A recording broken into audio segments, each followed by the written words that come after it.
내가 꼼꼼히 풀려고 그럴 때는 다 이유가 있어. 맞추고 틀리고가 아니고 다 푼 사람들은 내 질문에 대답할 마음의 준비를 하세요. A반은 A반답게 수업을 해야지. 2022년도 3월 모의고사 고1 건데 이게 등급 컷이 75점 나왔어요. 이상 등급 컷이 1등급 컷이. 문제가 쉬웠다는 얘기, 어려웠다는 얘기? 어려웠다는 얘기예요. 요번에 3월 모의고사를 보면 고1 거를 고3이 풀었다고 했을 때 등급 컷이 많이 올라갈 것 같지도 않아요. 이게 수학하고 달라가지고 이 고1 거는 보통 옛날에 쉬웠잖아요. 근데 작년도 그렇고 재작년도 그렇고 고1 게 되게 좀 어렵게 나와서 이 지문을 가지고 수능에서 조금만 더 어렵게 내도 작년도 수능만큼 나올 수 있겠더라고. 고1 지문으로. 되게 비문학에서. 그래서 오늘 왜 그럴 수밖에 없는 거고 여러분들이 아직 뭐 시간 좀 남았으니까 어떤 식으로 국어 지문을 접근해야 될지 공부를 해야 될지에 대해서 방법을 한번 찾아보자고. 이 지문이 어려울 수밖에 없었던 가장 큰 이유 중에 하나는 뭐냐 하면 처음에 마르크스 얘기가 나와요. 그 다음에 좀 지나고 나면 보드리아르 얘기가 나와요. 그리고 여기서 기표와 기의라고 얘기하는 거는 소시르예요. 소시르는 언어 쪽 철학자이기 때문에 수능에서 아주 단골 손님이에요. 수능에서 단골 손님인 철학자들이 뭐 플라톤, 아리스토텔레스, 마르크스, 소시르, 비트겐슈타인 이런 사람들은 수능에서 단골 손님이에요.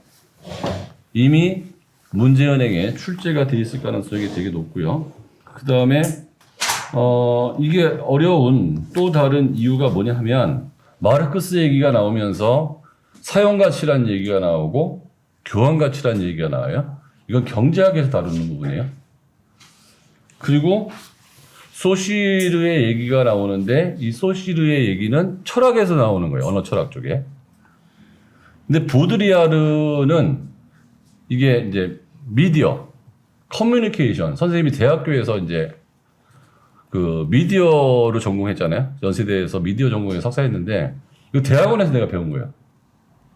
그러니까 이 지문 하나에 경제학적 개념하고요. 언어학적 개념하고 미디어 개념을 다 섞어버렸어요. 그리고서 문제를 풀라고 낸 거예요. 그러니까 이게 쉽게 풀릴 가능성이 있어도 없어? 없다는 거죠. 굉장히 꽈놨다는 거예요. 한 번씩 읽어보면서 설명을 할게요. 마르크스는 사물의 경제적 가치를 사용 가치와 교환 가치로 구분하면서 자본주의 사회에서는 경제적 가치가 교환 가치에 의해 결정된다고 보았다. 자, 첫 번째 문단. 경제적 가치라고 하면 일반적으로 밸류겠죠. 우리가 얘기하는 가치니까 밸류. 사용 가치와 교환 가치라고 했는데 사용 가치가 뭐예요? 밑에 나오죠. 사용 가치는 읽어볼게요. 사용 가치는 사물의 기능적 가치를, 교환 가치는 시장 거래를 통해 부여된 가치를 의미하는데 사물 자체의 유용성은 고정적이므로. 거기까지. 분명히 설명이 나왔습니다. 여기. 사용 가치는 사물의 기능적 가치, 교환 가치는 시장 거래를 통해 부여된 가치를 의미하는데 분명히 설명을 해줬으니까 국어로서 뭐 배경 지식을 설명했으니 나는 내 책임 다 했다 얘기했어요. 자, 사용 가치는 사물의 기능적 가치, 교환 가치는 시장 거래를 통해 부여된 가치를 의미한다. 나경아, 사용 가치하고 교환 가치 한번 설명해봐. 우선 제가 생각을 했던 사용 가치랑 교환 가치는 이제 사용 가치 같은 경우는 예를 들자면 이제 제가 반쯤 마신 물이 있으면 그게 저한테는 이제 마실 수 있는 거니까 사용 가치가 있는 거겠지만 이걸 팔겠다고 하면 사실 사는 사람은 없을 거잖아요. 그래서 교환 가치는 없다고 할 수 있다. 약간 이런 느낌인 것 같아요. 교환 가치는? 그다음에 교환 가치는 제가 마시던 물 말고 실제로 편의점에서 파는 물은 이제 사람들이 사는 거니까 교환 가치가 있는 거겠죠. 자, 이 정도면 설명을 되게 잘한 거예요. 사용 가치는 뭐냐 하면 예를 들어서 사용 가치가 가장 큰 물건은 뭘까요? 인간한테 공기겠죠. 공기. 공기가 없으면 사람은 죽잖아요. 그러니까 사용 가치가 엄청 큰 거예요. 교환 가치는 있어요, 없어요? 없죠. 왜 없어요? 너무 많이 존재하기 때문에. 그러니까 교환 가치는 얼마냐? 금액적인 문제야. 사용 가치는 나한테 얼마나 유용하냐의 문제야. 그러니까 예를 들면 나한테 15년 된 인형이 하나 있어. 나는 그 인형을 볼 때마다 마음의 위안을 받아. 나한테 사용 가치 있어요, 없어요? 있죠. 근데 그걸 사겠다는 사람이 있어요, 없어요? 없죠. 그 사용 가치와 교환 가치는 그런 거란 말이에요. 그런데 여기 첫 번째 5줄에 딱 나올 때 벌써 사용 가치와 교환 가치라는 말이 나오는데 이게 개념이 머릿속에 정립된 애들이 별로 없기 때문에. 그런데 수능 비문학에서 사용 가치나 교환 가치라는 지문이 나온 거는 너무너무 여러 번이에요. 고1, 고2, 고3, 모의고사에서. 이거는 늘상 출제가 되는 어휘이기 때문에 사용 가치와 교환 가치 개념을 알고 있어야 되고, 그런데 사물 자체의 유용성은 고정적이다 이런 표현이 있어요.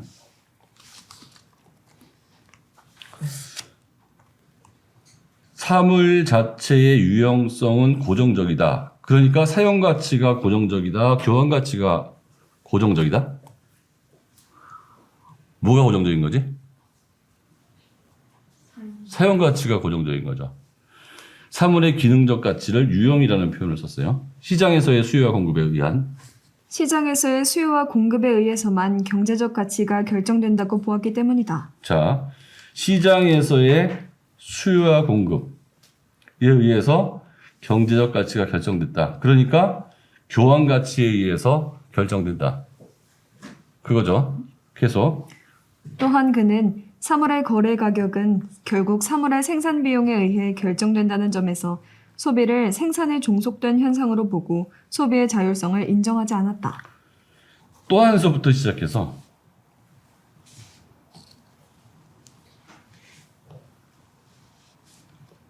이 네 줄이 무슨 말인지 나는 이해를 한 고등학생이 고1 모의고사 본 중에서 대한민국에 5명이나 있을까 의심스러워요.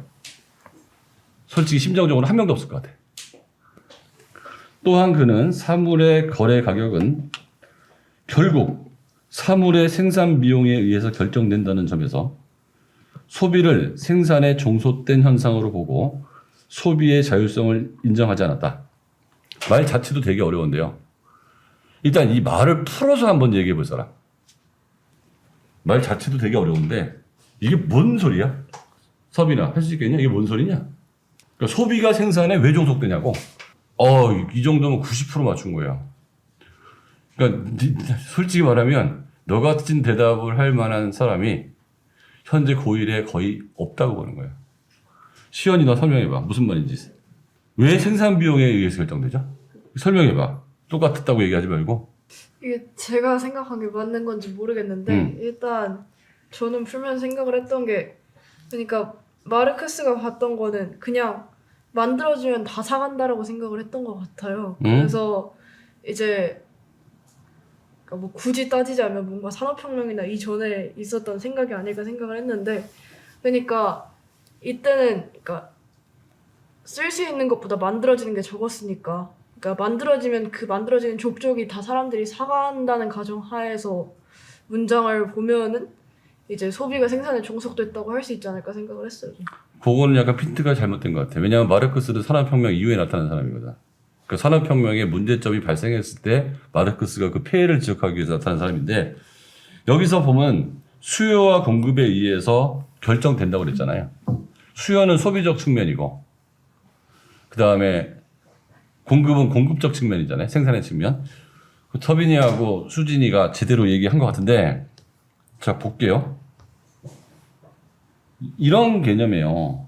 굉장히 많이 나왔던 개념인데, 가격이 있고 수요가 있고 양이 있고 공급이 있고 수요가 있으면 여기서 균형 가격이 결정된다는 거예요. P0, Q0. 그러면 이 수요 곡선의 의미는 뭐냐면 소비자 만족 곡선이거든요. 자기의 만족이 있을 만큼 돈을 내겠다, 그죠? 무슨 말인지 알겠습니까? 나의 만족이 100이면 100가지 돈을 내겠다는 거죠. 나의 만족이 100인데 120의 돈을 내지는 않겠다는 거죠. 이해됐어요? 무슨 얘기인지? 생산의 측면은 뭐냐면 공급 곡선은 무슨 곡선이냐면 생산비 곡선이에요. 아까 설명한 게 맞는 얘기인데 즉 다시 말하면 이 가격에서 결정이 됐다 그러면 이거보다 낮은 가격에서 생산할 수 있는 사람은 공급을 해요. 공급을 하는데 이만큼의 공급자, 생산자 잉여가 생기는 거예요. 그리고 이 가격보다 높은 가격으로 만들 수 있는 사람은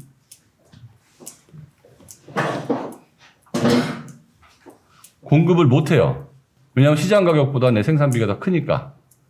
즉, 이 균형 가격이 결정되기 위해서는 소비자의 욕구와 생산자의 생산비에 맞춰서 가치가 생긴다는 거예요. 즉, 욕구가 크더라도 생산비보다 비싼 가격이 형성되면은 팔지만 생산비보다 낮은 가격이 형성되면은 가격이 형성이 안 되는 거예요. 그래서 생산비, 아까 정확히 표현한 것처럼 내가 물건을 만드는데 돈이 많이 들었다면 그거는 비싸게 팔릴 것이고 내가 물건을 만드는데 돈이 싸게 들었으면 그건 비싸게 팔릴 수도 있고 싸게 팔릴 수도 있어요. 무슨 말인지 이해돼요? 내가 500원에 만들었는데 1000원에 팔릴 수는 있지만 1200원에 만든 거는 1000원에는 안 판다는 얘기죠. 그러니까 이 가격이라는 것은 생산비하고 연동이 되는데 이 생산비와 소비자의 수요가 만나는 점에서 균형 가격이 결정된다. 그런 뜻이에요. 따라왔어요? 자, 계속 읽을게요. 그러니까 소비를 생산에 종속된 현상이라는 것은 뭐냐면 네 욕구와 관계없이 생산비가 많이 들었다면은 너는 그 값은 내야지 살 수가 있다는 거죠. 이해됐어요? 그러니까 생산에 의해서 시장 가치가 결정된다. 마르크스의 이런 주장과 달리 마르크스의 이러한 주장과 달리 보드리아르는 교환 가치가 아닌 사용 가치가 경제적 가치를 결정하며 자본주의 사회는 소비 우위의 사회라고 주장했다. 그러니까 마르크스는 생산에 의해서 결정이 된다고 했고 보드리아르는 사용 가치가 경제적 가치를 결정한다. 즉 이게 얼마짜리인지는 사용 가치에 의해서 결정된다. 유용성에 의해서 결정된다. 그렇다면은 마르크스 입장에서 보면 공기 같은 게 가장 사용 가치가 높다면 이 공기값이 제일 비싸야 되는 거 아니야, 그치? 사용 가치가 높으니까. 근데 공기값은 안 비싸단 말이야? 그럼 뭔 소리지? 하고 넘어가는 거죠. 자본주의 사회는 소비 우위의 사회라고 주장했다. 이때 보드리아르가 제시한 사용 가치는 사물 가치의 유용성에 대한 가치가 아니라 욕망의 대상으로서 기호가 지니는 기능적 가치, 즉 기호 가치를 의미한다. 자, 여기서 새로운 이론이 나오는 거죠. 이거에 대한 설명을 해줄게. 그리고서 나온 얘기가 뭐냐면 이 사용 가치는 유용성이 아니다 이거야. 이거 없으면 사냐 못 사냐 이게 나한테 얼마나 이익을 주냐 그 문제가 아니고 욕망의 대상으로서 쌓인, 여기서 기호는 사인이에요. 선호도가 아니에요. 우리가 기호식품 할 때 기호가 아니고 어떤 사인, 시그널, 기호가 지니는 기능적 가치가 있다. 그거 뭐지? 하면서 기호 가치라는 얘기가 나왔어요. 이게 이제 핵심이 될 거예요. 기호 가치. 기호는 어떤 대상을 지시하는 상징으로서 문자나 음성같이 감각으로 지각되는 기표와 의미 내용인 기의로 구성되는데, 자, 기호는 기표 더하기 기의. 기표는 문자나 음성같이 감각으로 지각되는 것. 엄마 음성으로 지각되는 거. 엄마 썼으면 문자로 지각되는 거. 이렇게 우리가 귀나 눈으로 볼 수 있는 걸 뭐라고 그래요? 기표, 표시죠, 표시. 기의는 내 머릿속에 있는 진짜 엄마.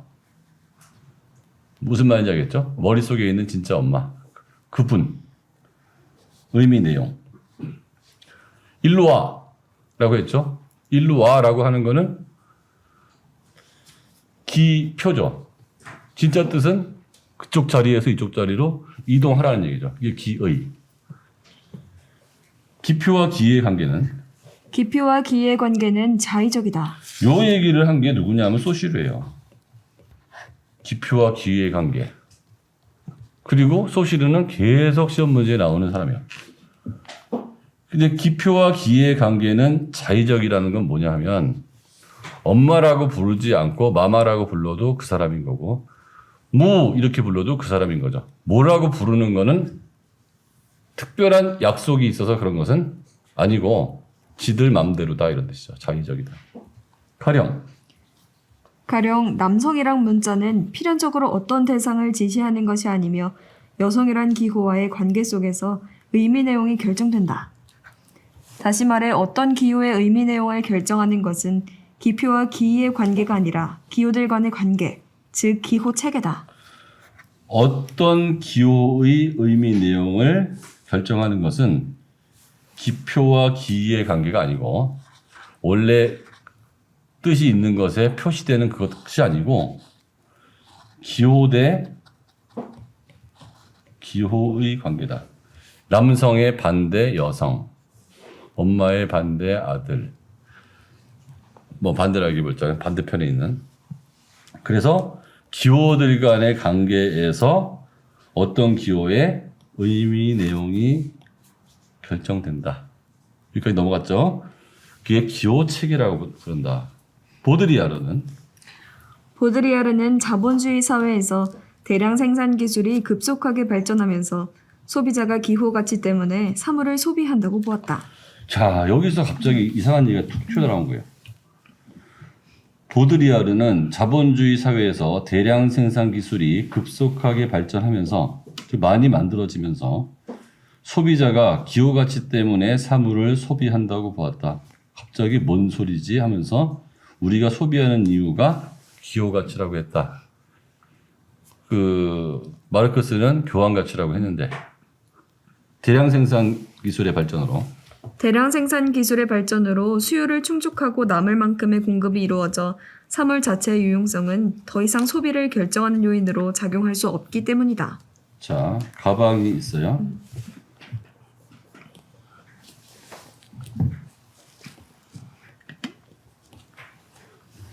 가방의 사용 가치는 물건의 이동이죠. 안전한 물건의 이동, 그다음에 들고 다니는 이동. 그런데 가방을 사용 가치로만 보면 하나만 있으면 돼요. 그리고 손으로 잡기 편하고 튼튼하면 돼요. 이 가방을 악어 가죽으로 만들 필요도 없고 이 가방에다 금장식을 할 필요도 없죠. 가방의 사용 가치는 이동이에요. 그런데 대량 생산으로 가방이 엄청 많아졌는데 만드는 사람들은 자기 가방을 팔아야 돼, 안 팔아야 돼요? 팔아야 될 거 아니에요. 당신 가방이 없으니까 가방 사세요가 아니란 얘기죠. 이미 가방 갖고 있어. 옛날에 대량 생산이 안 될 때는 가방도 없었기 때문에 가방을 만들면 팔렸어요. 그걸 세이 법칙이라고 하는데 공급은 수요를 창출한다라고 했어요. 그런데 가방이 지금 되게 많아. 근데 가방을 또 사라고 그래야 돼. 그럼 뭘 해야 되죠? 일반적으로 그거를 마케팅을 해야 되는 거예요. 또 사라고 그래야 돼. 그러면 보드리아르는 자본주의 사회에서 대량 생산 기술이 급속하게 발전하면서 소비자가 기호 가치 때문에 사물을 소비한다고 보았다. 대량 생산 기술의 발전으로 수요를 충족하고 남을 만큼의 공급이 이루어져 사물 자체의 유용성은 들고 다니는 가방으로서의 유용성은 더 이상 소비를 결정하는 요인으로 작용할 수 없다. 즉 옷을 살 때 옷이 다 떨어져서 옷을 사는 건 아니란 얘기죠. 이제는 신발이 없어서 신발을 사는 건 아니란 얘기죠. 신발이 있는데 또 사는 이유를 만들어줘야 되는데 그 이유가 너무 많이 만들었기 때문에 그렇게 안 하면 공장이 망하잖아요. 팔라고 하니까 그 얘기를 하는 거예요. 예를 들어 소비자는 특정 계층 또는 집단의 일원이라는 상징을 얻기 위해 명품 가방을 소비한다. 이때 사물은 소비자가 속하고 싶은 집단과 다른 집단 간의 차이를 부각하는 기호로서 기능한다. 그때의 가방, 사물은 기호다. 즉, 나는 기호를 사는 것이다. 사인을 사는 거지, 물건을 옮기는 그걸 사는 것은 아니다. 따라서 보드리아르에 따르면 자본주의 사회에서 소비의 원인은 사물이 상징하는 특정 사회적 지위에 대한 욕구다. 자, 소비의 원인은 사물이 상징하는 특정 사회적 지위에 대한 욕구. 여기 기호죠. 에르메스 백을 들고 있으면 부자인가 봐. 고급 차를 타고 다니면 부자인가 봐. 저런 식의 안경을 쓰고 다니면 공부 많이 했나 봐.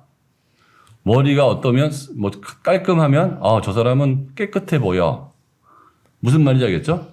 어떤 자기가 뭔가를 할 때는 그 물건으로 인해서 난 이런 사람이야 라는 기호가 생긴다는 거죠. 보드리아르는 현대인이 자연 발생적인 욕구에 따라 자유롭게 소비하는 것처럼 보이지만 사실은 강제된 욕구에 따르는 것에 불과하다고 보았다. 이게 핵심이에요. 굉장히 중요한 얘기입니다. 나도 모르게 내가 사고 싶은 거를 사는 게 아니라는 거지. 나경아, 너 그 추리닝 옷을 왜 산 거야? 이거에 의해서요? 아니, 네가 살 때 왜 산 거냐고. 마음에 들어서? 마음에 들어서 산 거죠. 시연이는 미장원에서 머리를 그 정도 길이로 자른 이유가 뭐야? 내 마음이니까. 그렇죠? 내 마음이죠. 너는 그런 분홍색 펜을 산 이유가 뭐야? 예뻐서 뭐 이런 거겠죠. 그래서 이게 이제 되게 중요한 건데, 내가 뭔가를 결정했을 때 사람들은 어떻게 생각하죠? 내가 결정했다고 생각하는 거죠. 의과대학을 가야지, 그 다음에 차는 어떤 거 사야지, 옷은 어떤 스타일을 입어야지, 이를 내가 결정했다고 생각하는 건데, 보드리아르는 아니야, 네가 결정한 거. 넌 아무것도 결정 못해. 너는 텔레비에 나오는 연예인들이 결정한 거를 따라했을 뿐이야. 그걸 안 하면 너는 괴로워. 그래서 70년대의 영화를 보면 거기에 옷을 입거나 거기에 나오는 사람들이 말을 하는 걸 보면 좀 이상하지 않아요? 헤어스타일도 좀 이상하고 옷 스타일도 이상하죠? 근데 그때 사람들은 왜 다 그렇게 입었을까요? 그때 TV에서 영화 배우들이 그렇게 입었기 때문에 입은 거예요. 선생님이 어릴 때 보면 여학생들이 머리를 따고 다녔어요. 그때는 머리를 따고 다니는 게 자연스러웠어요. 지금은 이상하죠. 누가 머리를 따고 다니는 사람도 없고, 나이 든 사람들은 여기다 쪽을 쥐고 다녔어요. 지금은 되게 이상한데 그때는 다 그러고 다녔어요. 60년대 50년대는 여자들은 한복을 입고 다녔어요. 길을 다닐 때. 지금 한복을 입고 다니면 지금 구정도 추석도 아닌데 한복을 입네 라고 할지 모르겠지만, 그 당시 사람들은 그렇게 안 입으면 되게 이상했던 거죠. 왜? 압력을 받는다는 거예요. 그래서 내 헤어스타일도, 내 볼펜도, 남학생이 분홍 색깔을 들고 있으면 남자가 분홍 색깔을 들었네라고 해요. 왜? 남자는 파란색이나 까만색이나 하얀색을 들어야 된다고 압력을 받은 거예요. 그래서 사람들은 내가 뭔가를 결정한 것 같지만 TV나 미디어가 시키는 대로 하더라. 이걸 강제를 받는다고 그래요. 그러니까 나는 내가 편해서 입으려고 추리닝을 샀는데 TV에서 편할 때 누군가가 추리닝을 입은 적을 본 적이 있는 거예요. 그래서 나도 모르게 손이 글로 가는 거예요. 그래서 내가 결정하는 게 아무것도 없더라는 거죠. 마치 영화의 매트릭스처럼. 다 누가 프로그래밍 해놓은 대로 살더라 이거예요. 그래서 읽어볼게요. 이는 기호가 다른 기호와의 관계 속에서 그 의미 내용이 결정되는 것과 관계된다. 특정 사물의 상징은 기호 체계, 즉 사회적 상징 체계 속에서 유동적이며, 자, 이게 그거예요. 이 기호 체계는 사회적 상징 체계 속에서 유동적이며 따라서 상징 체계 변화에 따라 욕구도 유동적이다. 70년대의 기호와 80년대의 기호와 90년대의 기호와 2000년대의 기호가 다르고, 동양 사람들의 기호와 서양 사람들의 기호가 달라서 그 기호에 맞게 내가 소비한다. 이때 대중매체는 사회의 사물의 기회에 영향을 미침으로써 욕구를 강제할 수 있다. 이게 핵심입니다. 미디어는 대중매체, TV나 영화는 우리 삶을 반영하는 것 같지만 우리 삶을 그들이 이끌어갈 수가 있다는 거죠. 그들이 원하는 대로 사람들의 삶을 이끌어갈 수가 있다. 욕구를 강제할 수가 있다. 원하는 것을 강제할 수가 있다. 즉 좋은 시계를 계속 누군가가 차는 걸 보면 아 나도 시계 좋은 거 차고 싶다. 시간을 알아보는 데는 하등의 쓸모가 없지만 저 사람이 찼으니까 나도 차고 싶다는 거예요. 현실이 대중매체를 통해 전달될 때 현실은 현실 그 자체가 아니라 다른 기호와 조합될 수 있는 기호로서 추상화되기 때문이다. 현실이 대중매체를 통해 전달될 때 현실은 현실 그 자체가 아니라 다른 기호와 조합될 수 있는 기호로 추상화된다. 말이 좀 어려운데 여기 무슨 말이야? 현실이 대중매체를 통해 전달될 때 현실은 현실 그 자체가 아니라 다른 기호와 조합될 수 있는 기호로 추상화된다. 여기 무슨 말이냐? 제가 생각을 해낸 거는 이제 대중 매체를 통해서 전달이 된다는 건 이제 만약에 제가 들고 있는 이 펜이 이제 어떤 드라마에 나왔어요. 응? 그러면은 이제 이 펜은 그러니까 뭐 글씨가 잘 써지냐 뭐냐 그냥 그런 거에 의해서 판단이 드는 게 아니라 그냥 드라마에 나왔다는 그 기호로서 뭔가 다른 기호와 조합되는 의미를 갖게 된다. 이거 설명할 수 있는 사람 세 줄. 더 얘기해드려. 서빈아 이 무슨 말이냐? 세 줄. 그러니까 현실이 대중매체를 통해 전달될 때 즉 우리의 삶이 대중매체를 따라갈 때 현실은 현실 그 자체가 아니고 대중매체 속에 있는 어떤 기호들 예를 들어서 부잣집 사람들 아니면 멋있는 남자들 그런 기호와 조합될 수 있는 기호 멋있고 능력 있는 남자들이 양복을 입는다면 나도 양복을 입어서 그거와 조합이 돼서 나도 양복을 입으니까 멋있는 사람처럼 보이고 싶은 거. 즉 현실이 아닌 거죠. 나도 그 중에 어느 한 현실을 따라갔다는 얘기죠. 이해됩니까? 무슨 얘기인지? 그 기호에 조합됐다는 거. 나도 거기에 포함됐다는 거예요. 나도 이제 양복 입고 아침에 출근하고 여기다가 하얀 와이셔츠 입고 가령 텔레비전 속 유명 연예인이 소비하는 사물은 유명 연예인이라는 기호에 의해 새로운 의미 내용이 부여된다. 자, 유명한 연예인이 저걸 썼어. 저거는 좋은 건가 보다. 저걸 쓰면은 나도 저런 느낌이 들어. 그래서 어떤 연예인이 화장품을 쓰면 따라 쓴다는 거죠. 저거는 저 연예인이 쓰는 화장품이라고 느끼니까. 요컨대 특정 사물에 대한 현대인의 욕망은 대중매체를 매개로 하여 자기도 모르는 사이에 강제된다. 그러니까 내가 전혀 필요하지 않는데 TV에서 그걸 갖고 있기 때문에 나도 갖고 싶은 마음이 들더라. 이런 얘기예요. 보드리아르는 기술 문명이 초래한 사물의 풍요 속에서 현대인의 일상생활이 사물의 기호 가치와 이에 대한 소비에 의해 규정된다고 보고 자본주의 사회를 소비사회로 명명하였다. 마르크스는 생산 쪽이 중요했는데 소비사회. 즉 기술 문명이 초래한 사물의 풍요 속에서 너무 많이 만들어지다 보니까 일상생활이 사물의 기호가치, 그 사물의 유용성이 아니고 그 사물이 의미하는 바 이게 대중매체 속에서 들어와서 나도 그걸 따라하는 소비. 즉 대중매체에서 여행을 많이 간다. 최근에 뉴스를 보니까 코로나가 끝나가고 사람들이 유럽 여행에 예약이 늘어나고 있다 하면 여행 가고 싶은 마음이 없다가도 코로나가 끝났군 가야겠군. 무슨 말인지 알겠습니까?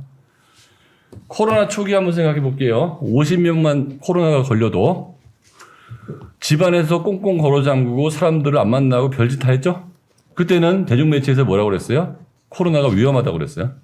근데 지금은 하루에 40만 명씩 걸리는데도 막 돌아다녀. 지금은 대중매체에서 위험하지 않다고 그래요. 그러니까 코로나가 있는데 내가 했던 행동들을 2, 3년 동안 한번 보라고.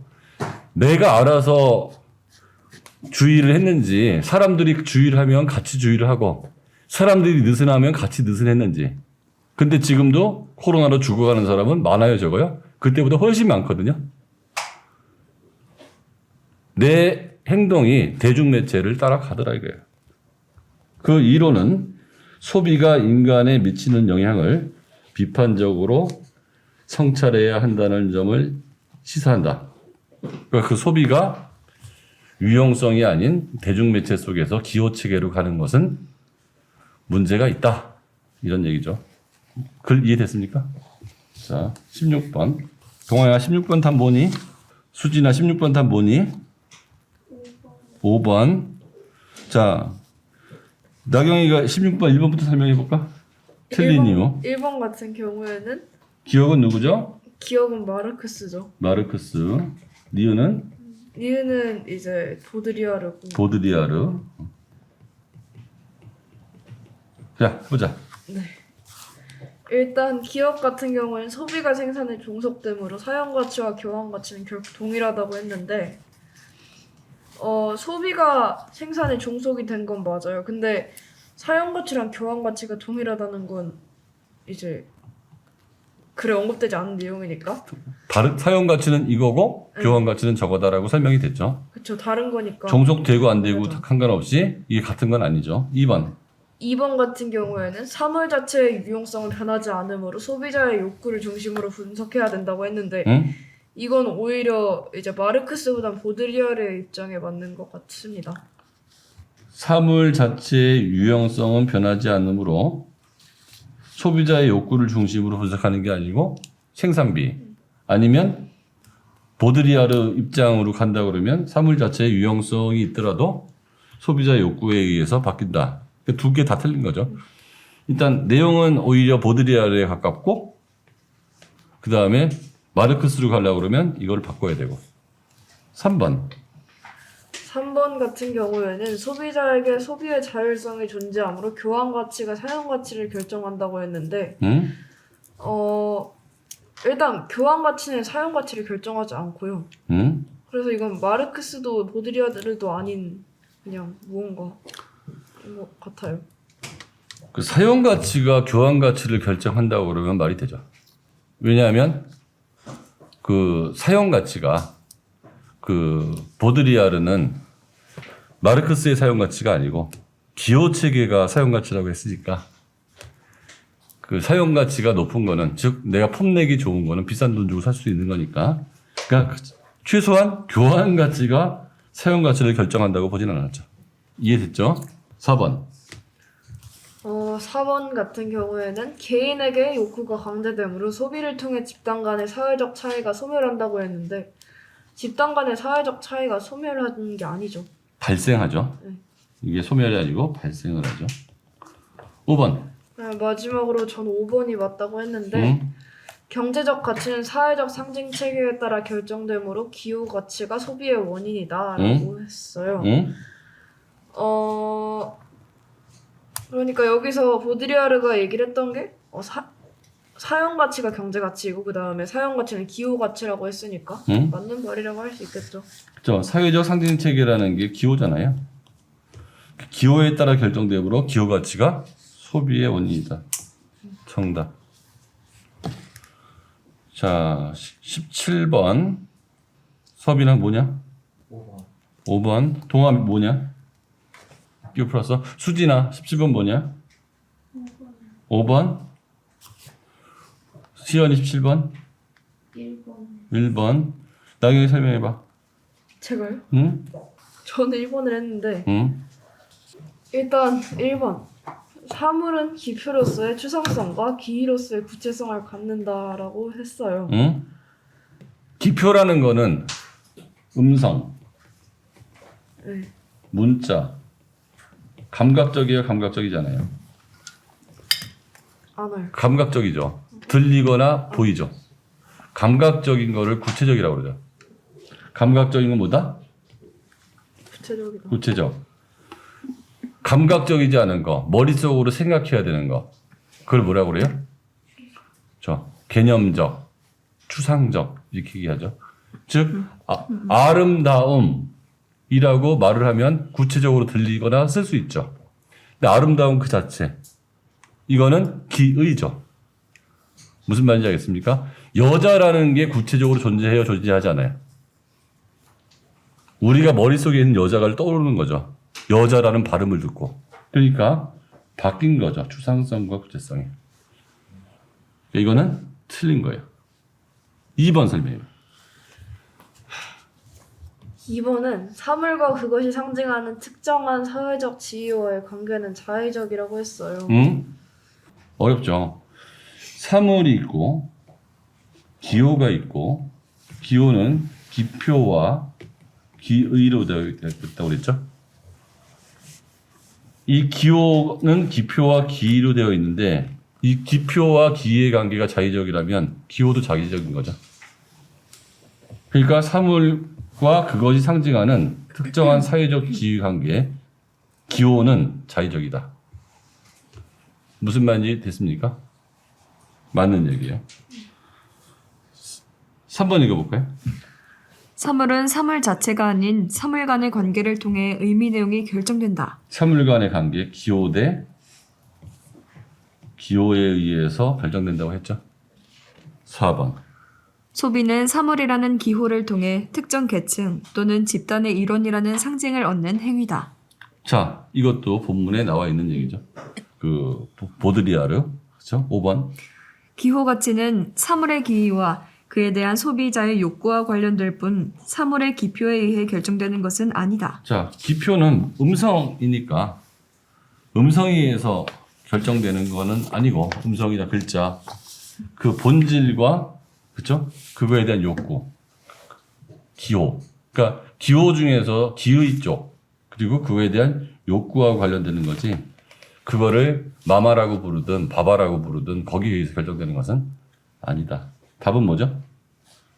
1번. 왜 이번 고1국어가 어려운지 알겠어요? 만만치 않죠. 18번 한번 읽어볼게요. 디귿의 전제로 가장 적절한 것은 디귿이 뭐냐 하면 상징체계의 변화에 따라 욕구도 영물이다. 디귿은 상징체계 변화에 따라 욕구도 유동적이다. 변화한다. 이 변화한다는 뜻이죠. 그러면 이거의 전제가 왜 그러냐는 거죠. 디귿의 전제로 적절한 것은 디귿의 원인이 뭐냐는 거죠. 원인이. 읽어볼게요. 이거부터. 상징체계 변화에 의해 사물 자체의 유용성이 변화한다. 이건 틀린 얘기죠. 유용성은 정해져 있기 때문에 예를 들어서 상징체계 저게 뭐 부자들이 많이 사용하는 건가 봐. 그래도 가방의 용도 유용성이 변하진 않죠. 2번. 사물에 대한 욕구는 사람마다 제각기 다른 양상을 보인다. 자, 사물의 욕구는 사람마다 제각기 다른 양상을 보이는 건 맞는데 이게 상징체계의 변화에 따라 욕구도 유동적이다. 그러니까 기호가 변하면 욕구도 변한다. 이거하고 관계는 없어요. 다양한 상징체계가 있는 거지 이거는. 그다음에 욕구가 다양하고 3번. 사물의 기호 가치가 변화하면 사물에 대한 욕구도 변화한다. 자, 이 동의어죠. 이거를 이렇게 해석을 한 거나 3번이 같은 얘기죠. 4번. 사물을 소비하는 행위는 개인의 자연 발생적 욕구에 따른 것이다. 요게 틀린 거죠. 강제됐다고 그랬죠. 미디어에서. 5번. 사물이 지시하는 의미 내용과 사물에 대한 욕구는 서로 독립적이다. 의미 내용은 기의에 의해서 욕구가 생긴다고 그랬죠. 이게 기의죠. 플러스 기표, 기호. 그 중에서 요거 말고 요거에 의해서 이게 생긴다고 그랬죠. 기호체계에 의해서. 정답은 3번이죠. 19번. 윗글의 보드리아르 관점으로 윗글의 보드리아르의 관점을 바탕으로 보기를 이해한 내용으로 적절하지 않은 것은 개성이란 타인과 구별되는 개인만의 고유한 특성으로 현대사회의 개인은 개성을 추구함으로써 자신의 고유함을 드러내려 한다. 이때 사물은 개성을 드러낼 수 있는 수단이다. 찢어진 청바지를 입는 것, 타투나 피어싱을 하는 것은 사물을 통한 개성 추구의 사례다. 이런 점에서 당신의 삶의 차이를 만듭니다와 같은 광고 문구는 개성에 대한 현대인의 지향을 단적으로 드러낸 것이라고 할 수 있다. 나경아, 네. 이 7줄이 뭘 의미하는 것 같아? 보드리아르의 관점에서요? 응, 보드리아르 관점에서.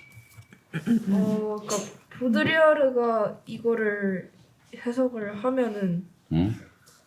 이제 얘네가 이제 개성을 추구한다 이렇게 하는 게 그러니까 자기가 진짜 막 자연적으로 개성을 추구하는 게 아니라 사회적으로 강제된 거다. 그러니까 거기서 이제 당신의 삶의 차이를 만듭니다 같은 것들이 이제 그런 매체를 통해서 사람들한테 개성 있는 사람들의 집합이라는 거에 약간 소속감을 느끼고 싶어 하게 해서 사회적으로 강제를 한다? 이런 게 아닐까요? 수진아, 뭐 같아? 동아야, 뭐 같아? 이 박스 안에 들어간 얘기가? 서빈아, 뭐 같아? 박스 안에 들어간 얘기가? 시연아, 뭐 같아? 나경이가 설명을 잘했어요. 100% 맞는 거예요. 뭐냐면 내 떼내는 청바지 확 찢어진 걸 입었어. 엄마, 너 왜 그런 거 입고 다녀? 나만의 개성이지. 엄마한테 이렇게 얘기한 거지. 코에다가 코걸이를 딱 걸었어요. 피어싱을 해가지고. 너 미친놈아, 왜 그러고 다니니? 엄마가 그런 거야. 엄마, 나만의 개성이지. 집단에는 찢어진 청바지에 코에다가 뭘 걸었는데 그런 게 이놈 저놈 다 그렇게 하는 애들이 있더라는 거지. 야, 이렇게 입고 락을 불러야 되는 거야. 엄마. 우리 같은 사람은 이렇게 하고 불러줘야 진짜야. 무슨 말인지 알겠습니까? 근데 락 가수들은 다 이렇게 해. 그러니까 따지고 보면 지만의 개성인 줄 알았더니 락 가수들이 다 그렇게 하는 거로 나도 강제받아서 오히려 개성이 없어진 거죠. 오히려 진짜 개성이 있으려고 그러면 락을 부르면서 한복을 입고 부르면 아니면 정장 양복을 딱 차고 넥타이를 딱 매고 그러고 나서 움직이지도 않고 락을 부르면 그게 진짜 난 개성이라고 보는 거거든요. 그런 사람들은 진짜 개성이 있다고 보는 거예요. 그러니까 미디어에 속하지 않으려고 노력하는 사람이죠. 그런 사람 여러분 알아요? 누군지? 나 한 명 아는데. 요즘엔 그 사람도 약간은 개성이 좀 없어진 것 같긴 한데 그런 사람이 하나 있었어. 그 사람이 나는 진짜 되게 이런 느낌이라고 보는데 이게 뭐냐면 그냥 남들이 락은 머리 뻘겋게 하고 그냥 뭐라 그럴까 찢어진 청바지에 막 길길이 뛰고 하는데 가만히 서가지고 양복 입고 노래 부르잖아요. 그 노래 제목도 뭐야? 별일 없이 산다야. 보통 사람들 요새는 어때? 그럼 힘들어 그러는데 난 별일 없다는 거죠. 내 말을 들으면 니네는 두 다리 쭉 뻗고 못 살 거다. 왜? 난 별일 없이 사니까. 내가 못 살 줄 알았지. 이거거든요. 그러니까 이 글의 핵심은 뭐냐 하면 이 글의 핵심은 나는 내 나름대로 개성을 피운다고 했는데 압력받아 피운 개성이다 이거죠. 그러니까 누군가를 따라 한 거에 불과하더라. 답은 뭐냐? 3번. 3번이죠. 3번 읽어볼까요? 찢어진 청바지는 개인만의 고유한 특성을 드러내는 수단이자 젊은 세대의 일원이라는 기호를 상징하는 것일 수도 있겠군. 이게 이렇다는 얘기야, 그렇지 않다는 얘기야.